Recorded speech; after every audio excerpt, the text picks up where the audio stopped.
Hi everyone, मैं हूँ आपकी निशी। और आज हम लोग देखेंगे कि इनहेरिटेंस क्या होता है, इसका क्या क्या एडवांटेजेस होता है, क्या डिसएडवांटेजेस होता है, कितने टाइप्स होते हैं। तो ये सारा चीज़ हम लोग इस वीडियो में देखने वाले हैं। सो आई होप आपको ये वीडियो बहुत ही पसंद आएगा। सो let's start. What is inheritance? Inheritance is a mechanism in which one class inherit the property of other class is known as inheritance. Inheritance क्या होता है? एक mechanism होता है जिसमें एक क्लास जो रहता है वो inherit करता है प्रॉपर्टी को अदर क्लास का। इसको हम लोग inheritance बोलते हैं। अगर हम लोग इसको दूसरे वर्ड में बोलेंगे, in other words we can say it is inheriting the property of parent class into child class. ये क्या करता है? ये इनहेरिट करता है पेरेंट्स क्लास का जो प्रॉपर्टी रहता है उसको चाइल्ड क्लास में। फॉर एग्जांपल, जैसे कि हम लोग का पेरेंट्स में हो गया हम लोग का फादर और चाइल्ड में हो गया सन। तो पेरेंट्स का जितना सारा प्रॉपर्टीज़ रहेगा वो सन में आएगा, लेकिन सन का जो भी प्रॉपर्टीज़ रहेगा वो पेरेंट्स में, वो फादर में नहीं आ सकता। तो ये क्या करेगा? पेरेंट्स क्लास जो रहेगा वो इनहेरिट करेगा चाइल्ड क्लास को। Then we use extend keywords to inherit the property in inheritance. हम लोग जब भी इनहेरिटेंस यूज़ करते हैं तो हम लोग एक्सटेंड कीवर्ड का यूज़ करते हैं। एक्सटेंड मीन्स क्या करता है कि वो उसका सारा प्रॉपर्टीज़ को एक्सटेंड करके इस क्लास में लेकर आ जाता है। तो एक्सटेंड का बेसिक पर्पस यही होता है। ये उसके बाद inheritance also called as IS A relationship. Inheritance को इज़ अ रिलेशनशिप भी बोला जाता है। इज़ अ रिलेशनशिप क्या होता है ये अभी हम एग्जांपल दे के समझाएंगे तो आपको ज़्यादा बेटर अच्छे से समझ में आएगा। और हम लोग कीवर्ड को एक्सटेंड कीवर्ड का कैसे यूज़ करते हैं, किस तरह से यूज़ करते हैं, कैसे एक्सटेंड करते हैं प्रॉपर्टीज़, ये भी अगर हम लोग आप एग्जाम्पल में समझेंगे तो आपको बेटर अच्छे से समझ में आएगा कि हम लोग को कैसे चाइल्ड पेरेंट्स का प्रॉपर्टीज़ और चाइल्ड का प्रॉपर्टीज़ को कैसे एक्सटेंड किया जाता है। एक्सटेंड कीवर्ड का बेसिकली क्या यूज होता है, क्या पर्पस होता है। तो चलिए हम लोग एग्जांपल्स देखते हैं। क्लास एनिमल, जैसे यहाँ पे क्या है, क्लास बना है एनिमल नाम का जिसमें पब्लिक वॉइड ईट। तो एनिमल का क्या प्रॉपर्टीज़ है? ईट। उसके बाद system out print Alan I am eating. तो यहाँ प्रिंट किए आई एम ईटिंग। तो यहाँ पे इसका ईट का प्रॉपर्टीज़ हो गया I am eating. Then next class बना है काउ। काउ नाम का एक दोबारा क्लास बना है। उसमें क्या किया हम लोग? एक्सटेंड किए एनिमल के प्रॉपर्टीज़ को। एक्सटेंड एनिमल क्यों लिखे? क्योंकि एनिमल का जो भी प्रॉपर्टीज़ है वो काउ के अंडर में आएगा। क्योंकि क्या होगा कि हम लोग को काउ का भी क्या होगा बिहेवियर कि ये ईट ही होगा। तो अगर उसका बिहेवियर होगा तो हम लोग को दोबारा से इसको लिखना पड़ेगा वॉइड ईट, देन उसका बाद आई एम ईटिंग। तो ये सारा प्रॉपर्टीज़ अगर हम लोग दोबारा लिखेंगे तो ये क्या होगा कि अभी तो हम लोग एक ही क्लास बनाए हैं, इसके बाद अगर 4-5 और क्लास होगा तो उसमें हम लोग को अलग अलग लिखेंगे। तो इससे बेटर क्या होगा कि हम लोग इसको एक्सटेंड करवा देंगे। एक्सटेंड एनिमल करेंगे तो काउ के अंडर में एनिमल का सारा प्रॉपर्टीज़ आ जाएगा। Then public static void main string ARG। ये क्या है? ये एक स्ट्रिंग पास की है। Then cow C equals to new cow bracket open close. तो ये क्या हुआ कि ये न्यू नाम का एक हम लोग ऑब्जेक्ट क्रिएट किए, काउ नाम की न्यू काउ नाम का एक ऑब्जेक्ट क्रिएट किए।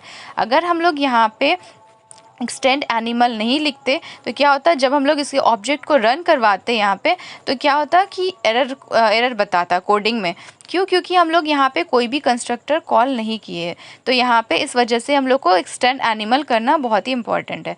देन इसके C.eat। तो यहाँ पे C.eat, ईट को जब हम लोग कॉल किए हैं तो यहाँ पे ईट को जब हम लोग कॉल करेंगे तो इसका जब हम लोग का आउटपुट आएगा तो आई एम ईटिंग आएगा।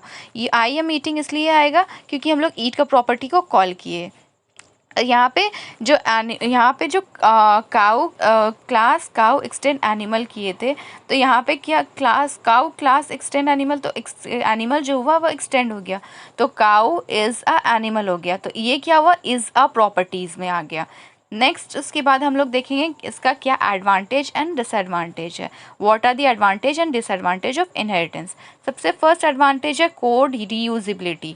कोड को हम लोग दोबारा यूज़ करते हैं। जैसे अभी हम एग्जांपल में देखे थे कि जब हम लोग काऊ को क्लास बनाए थे तो उसमें एक्सटेंड किए थे प्रॉपर्टीज़ एनिमल नाम का। तो उसमें सारा तो इसमें काऊ के अंडर में सारा एनिमल्स का प्रॉपर्टीज़ आ गया था। नेक्स्ट उसके बाद है नेक्स्ट इसका एडवांटेज है we can achieve polymorphism using inheritance. हम लोग क्या करते हैं? अचीव करते हैं पॉलीमॉर्फिज्म।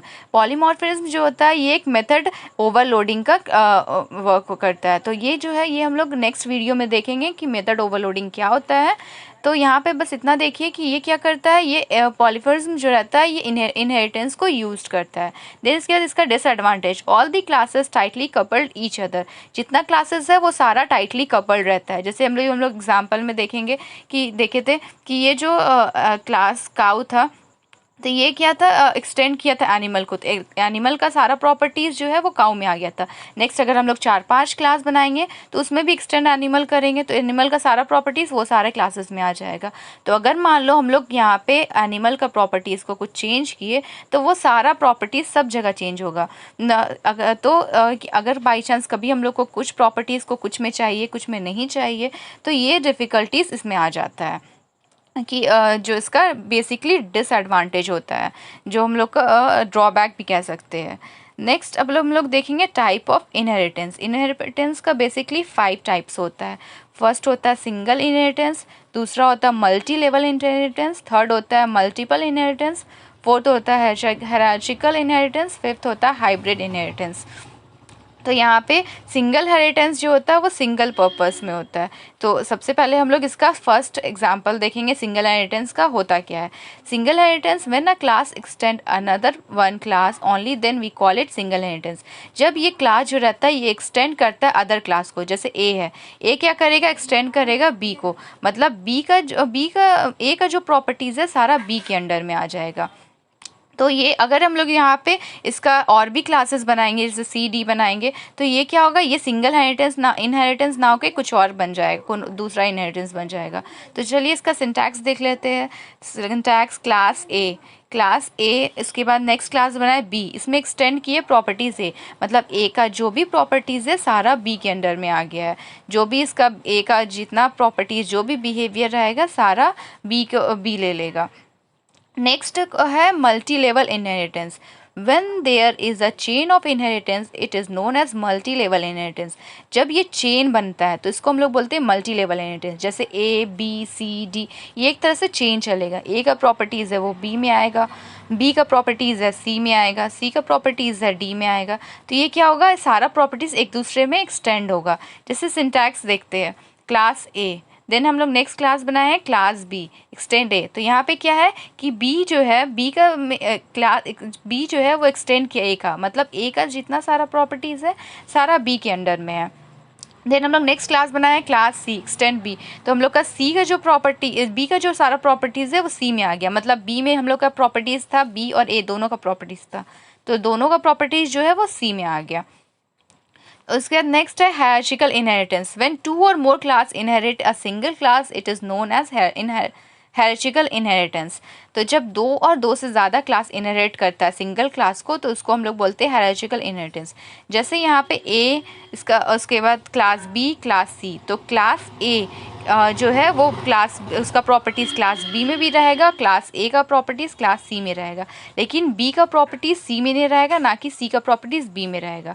जैसे सिंटैक्स देख लेते हैं, क्लास ए, देन हम लोग क्लास बी में हम क्या किए, एक्सटेंड किए ए को, मतलब हम लोग का ए का जो भी प्रॉपर्टीज़ है वो बी के अंडर में आ गया है। देन क्लास सी जो है वो उसमें हम लोग एक्सटेंड किए ए को, मतलब यहाँ पे ए का जो प्रॉपर्टीज़ है वो सी में आ जाएगा, लेकिन जो बी का प्रॉपर्टीज़ है वो सी में नहीं आएगा, ना कि जो सी का प्रॉपर्टीज़ है वो बी में आएगा। तो इसी को बोलते हैं उसके बाद नेक्स्ट है मल्टीपल इनहेरिटेंस। मल्टीपल इनहेरिटेंस क्या होता है, it refers to the concept of one class extending और inherit more than one base class. इसमें क्या होता है, एक से ज़्यादा बेस क्लास होता है। जैसे कि यहाँ पे हम लोग class A, class B, class C, तो यहाँ पे क्या है कि बी का जो हम लोग का ए है उसमें बी और सी दोनों का प्रॉपर्टीज़ आएगा, दोनों का प्रॉपर्टीज़ हम लोग का ए में आएगा, लेकिन बी में हम लोग का ए का कोई प्रॉपर्टीज़ नहीं रहेगा, सी में ए का कोई प्रॉपर्टीज़ नहीं रहेगा, लेकिन ए में दोनों का प्रॉपर्टीज़ रहेगा। जैसे सिंटैक्स देख लेते हैं, class B, class C, 2 class है, इसमें हम लोग का बेस क्लास है क्लास ए, तो क्लास ए में जो है हम लोग का दोनों बी और सी दोनों को हम लोग एक्सटेंड किए हैं, तो यहाँ पे जो भी हम लोग का प्रॉपर्टीज़ है बी और सी का वो ए में आ गया। देन लास्ट है in hybrid inheritance. inheritance. In simple terms, you can say that a hybrid inheritance is a combination of singles and multiple inheritance. ये दोनों का कॉम्बिनेशन है, सिंगल और मल्टीपल इनहेरिटेंस का. जैसे यहाँ पे दिया हुआ A, B, C, D, तो A का जो हम लोग का प्रॉपर्टीज़ है वो एक्सटेंड हुआ B में, B का प्रॉपर्टीज़ हुआ C में, A का प्रॉपर्टीज़ D में भी एक्सटेंड हुआ है, D का प्रॉपर्टीज़ C में एक्सटेंड हुआ है. तो ये क्या हुआ, ये एक तरह से सिंगल और मल्टीपल इनहेरिटेंस दोनों का कॉम्बिनेशन बन गया. आई होप आपको मेरा ये वीडियो बहुत पसंद आया होगा. अगर ये पसंद आया है तो एक लाइक ज़रूर करिएगा और मेरे चैनल को सब्सक्राइब ज़रूर करिएगा. So thank you.